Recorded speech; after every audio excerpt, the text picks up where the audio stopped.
চারিদিকে শুধু বিদ্বেষের আগুন। তার শান্ত মুখ, তার ক্ষমতাশীল বেশি।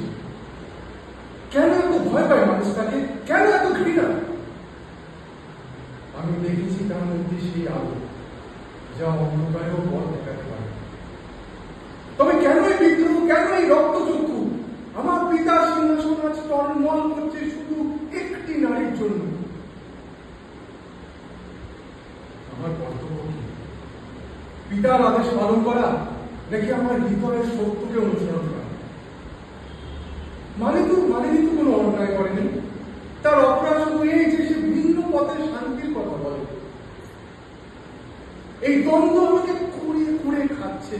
একদিকে রাজত্বের দায়িত্ব, অন্যদিকে এক নিষ্পাপ মানুষের প্রতি অবিচার।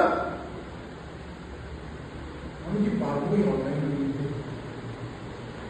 আমার বিবেক যে জেগে রয়েছে। না, আমি নীরব থাকা যায় না। যদি সত্যের জন্য সিংহাসন ছাড়তে হয়, আমি তাও প্রস্তুত। এই রক্তপাত, এই ঘৃণা, এই শেষ হওয়া প্রয়োজন। মালিনী সে শান্ত পান, সেটাই একমাত্র পথ। কাল আমি আমার বাবার সাথে কথা বলব। পিতার কাছে, প্রজাদের কাছে যা হওয়ার হবে, কিন্তু আর মিথ্যের আড়ালে